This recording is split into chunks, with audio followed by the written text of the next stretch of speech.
Bismillahirrahmanirrahim. Assalamualaikum warahmatullahi wabarakatuh. Alhamdulillahirabbil alamin wa bihi nasta'in wa ala umurid dunya waddin. Asyhadu an la ilaha illallah wa asyhadu anna Muhammadar Rasulullah sallallahu alaihi wasallam. Izinkan saya untuk memperkenalkan diri. Nama saya Naufal Dilham. NIM 530 10 200 160.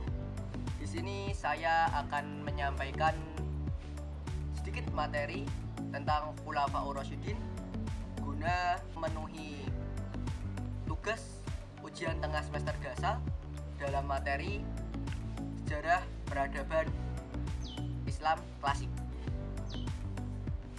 Mungkin bisa saya mulai untuk menjabarkan sedikit di sini. Sudahkah teman-teman tahu tentang Khulafaur Rasyidin? Berikut Khulafaur Rasyidin adalah menurut bahasa yaitu seorang pemimpin yang mendapatkan petunjuk dari Allah Subhanahu wa taala. Sedangkan menurut istilah yaitu khalifah atau pemimpin umat Islam yang melanjutkan kepemimpinan Rasulullah dalam pemerintahan daerah atau kekuasaan Islam pada masa itu.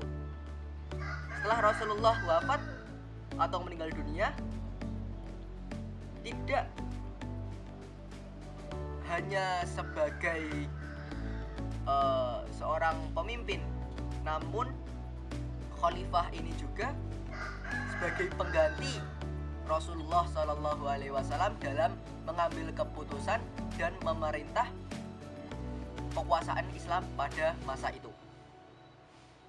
Maka setelah Rasulullah wafat, kaum muhajirin maupun sahabat Ansor berkumpul untuk bermusyawarah guna mengangkat salah satu seorang sahabat Nabi yang ditugaskan atau diminta untuk menjadi seorang pemimpin.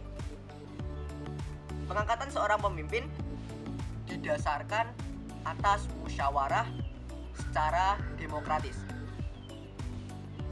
Berikut adalah nama-nama pemimpin pengganti Rasulullah. Yang pertama, Abu Bakar As-Siddiq.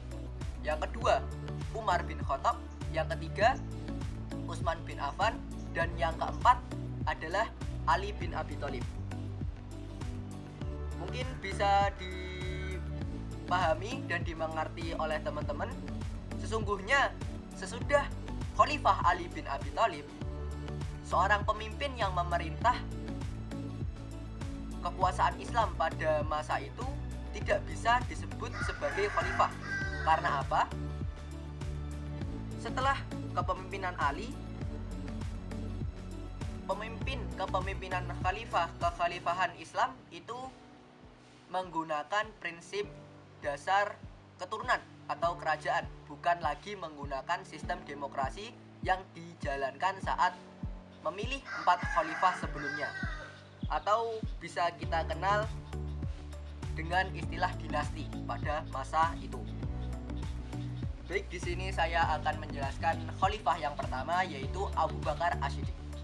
Abu Bakar As-Siddiq memerintah hanya selama 2 tahun, yaitu 11 sampai 13 Hijriah, atau bisa kita kenal dengan tahun Masehi, yaitu 632 sampai dengan 634 Masehi. Nama aslinya yaitu Abdullah bin Hufar bin Hufah. Dipanggil Abu Bakar karena dia memiliki seorang gadis yang dinikahi oleh Rasulullah Shallallahu Alaihi Wasallam.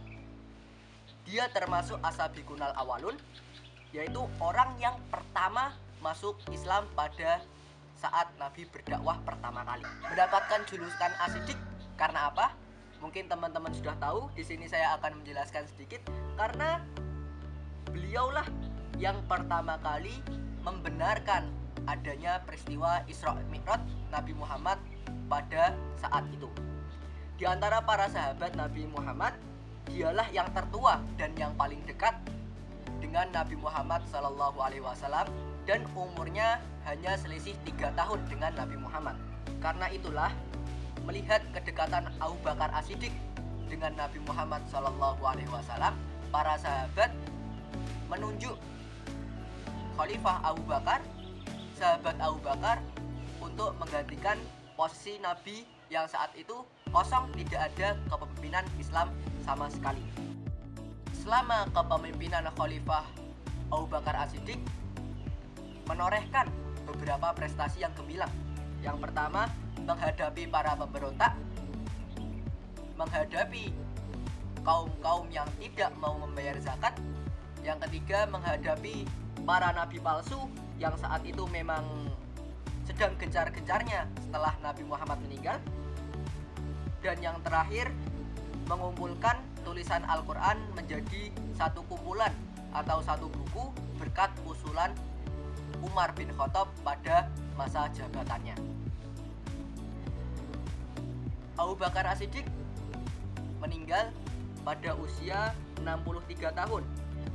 Karena pada tahun 13 Hijriah Abu Bakar meninggal dunia karena sakit yang dideritanya dan dikuburkan di samping makam Rasulullah Shallallahu Alaihi Wasallam. Berikutnya Khalifah kedua, yaitu Umar bin Khattab. Umar bin Khattab memerintah sejak tahun 13 Hijriah sampai dengan 23 Hijriah, atau dalam Masehi 634 sampai dengan 644 Masehi. Umar bin Khattab adalah putra dari Naufal Al-Quraisy dari Bani Adi. Sebelum Islam, suku Bani Adi terkenal sebagai suku yang terpandang mulia, megah, dan berkedudukan tinggi. Masuk Islam pada tahun ke-6 dari kenabian, berwatak keras, pemberani, dan juga lemah lembut. Bahkan seorang Umar bin Khattab pun sering menyamar sebagai masyarakat jelata saat kepemimpinannya untuk mengetahui kondisi masyarakat-masyarakat yang dipimpinnya. Adapun beberapa prestasi yang ditorehkan oleh Khalifah Umar bin Khattab. Yang pertama, pembagian wilayah Islam menjadi beberapa provinsi dikarenakan pada saat itu wilayah Islam sudah sangat luas. Yang berikutnya, pembentukan dewan-dewan pemerintahan. Yang ketiga, penetapan tahun Hijriah yang dimulai sejak tahun Hijriahnya Nabi dari Mekah ke Madinah. Berikutnya, pembentukan urusan hakim dan pembangunan Masjidil Haram, Masjid Nabawi, dan Masjidil Aqsa, dan lain sebagainya. Yang terakhir, memperluas kekuasaan Islam dan penyebaran agama Islam ke berbagai daerah. Dan pada masa Khalifah Umar bin Khattab sangat luas ekspansi dan penaklukan baik secara peperangan maupun secara pendekatan, hingga Islam bisa tersebar luas ke penjuru dunia. Melihat keberhasilan Khalifah Umar bin Khattab, banyak musuh dari negara lain hendak membunuh Khalifah Umar.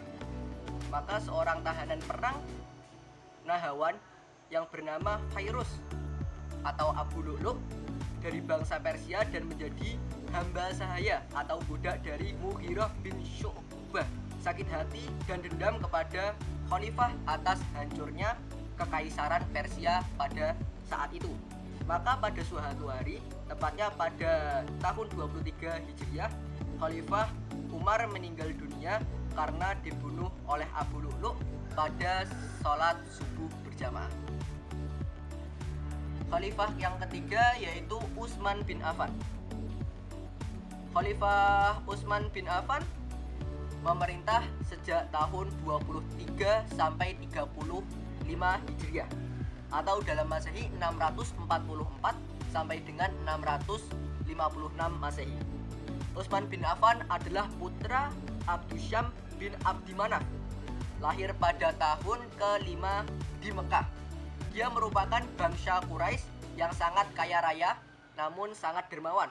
Oleh Rasulullah diberi gelar nama Dzunurain, yang artinya orang yang mempunyai dua cahaya. Hal ini disebabkan karena Utsman menikahi dua putri Rasulullah. Yang pertama, Siti Ruqayyah. Setelah Siti Ruqayyah meninggal, Utsman bin Affan dinikahkan kembali oleh Rasulullah dengan putrinya yang bernama Ummu Kulsum. Saat diangkat sebagai khalifah, Utsman bin Affan saat itu sudah berumur 70 tahun dan ada beberapa prestasi yang ditorehkan oleh Utsman bin Affan. Yang paling utama yaitu kodifikasi Al-Quran. Pada masa Utsman bin Affan sangat gencar mengkodifikasi Al-Quran atau membukukan Al-Quran dan menyamakan bacaannya dari berbagai daerah sehingga dapat disamakan bacaannya dari daerah manapun. Di sini Utsman bin Affan juga membentuk suatu panitia yang beranggotakan yang pertama sebagai ketua yaitu Zaid bin Sabit dan anggota-anggotanya yaitu bernama Abdullah bin Zubair, Sa'ad bin As, dan yang terakhir Abdurrahman bin Haris bin Hisham. Kepada panitia, Khalifah Utsman berpesan agar berpedoman kepada hafalan para sahabat. Jika ada perbedaan dialek, maka dikembalikan kepada bahasa atau dialek Quraisy karena Al-Quran diturunkan dengan dialek suku Quraisy. Panitia menyusun sebanyak 5 buah, masing-masing dikirimkan ke berbagai daerah seperti Syam, Kufah, Basrah, dan Mesir. Sedangkan yang satu tetap berada di Madinah untuk khalifah sendiri yang disebut Mushaf al-Imam atau mushaf yang menjadi panutan. Di samping usaha pembukuan Al-Quran, Khalifah Utsman juga melakukan usaha perluasan daerah atau ekspansi sehingga pada saat itu Islam sudah bisa mencapai benua Afrika, lebih tepatnya di Tunisia, Sudan, Tripoli Barat, dan daerah Armenia. Utsman wafat menghadapi pemberontakan dari berbagai golongan saat di Kufah dan Basrah. Demikian juga dari Abdullah bin Abu Bakar. Khalifah dikepung oleh para pemberontak selama 40 hari sampai akhirnya beliau dibunuh oleh para pemberontak Abdullah bin Sabah pada tahun 35 Hijriah.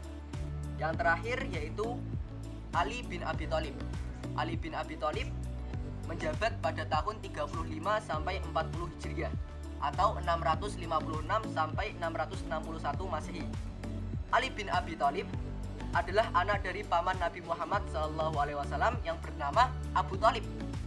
Sejak kecil dia sudah bergaul dengan Nabi Muhammad karena pada saat itu Nabi juga dalam pengasuhan pamannya yaitu Abu Thalib. Dia lahir di Mekah pada tahun 661 Hijriah. Dia termasuk Asabiqunal Awalun yang paling muda, berumur 8 tahun pada saat itu. Dia merupakan seorang pemimpin yang cerdas, jujur, pemberani, adil, dan pandai dalam strategi perang. Ali selalu mengikuti dan berada di barisan paling depan sebagai panglima yang mengatur strategi pasukan Islam dalam melawan musuh-musuhnya pada saat itu. Setelah dewasa, Rasulullah SAW menikahkan Sayyidina Ali dengan putrinya yang bernama Siti Fatimah. Proses pengangkatan Ali sebagai khalifah melalui musyawarah di kalangan umat Islam. Namun dengan keadaan umat Islam pada saat itu sudah mengalami perpecahan beberapa golongan, banyak bermunculan perbedaan dan mereka dalam hal kepemimpinan umat Islam menunjuk tokoh-tokoh masing-masing dari setiap golongan. Banyaknya peperangan yang terjadi ketika masa pemerintahan Ali sangat merugikan kaum muslim, terutama saat perang Jamal dan perang Siffin. Dibunuhnya seorang khalifah Ali pada tanggal 26 Januari 661 di Masjid Agung Kufah.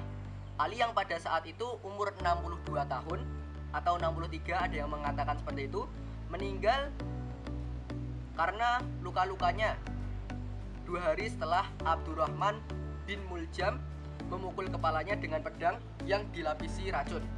Pada tanggal 21 atau 19 Ramadan 40 Hijriah, 28 Januari 661, Ali menghembuskan nafas terakhir dan khalifah ketiga yang secara berturut-turut setelah Umar, Utsman yang dibunuh oleh musuhnya.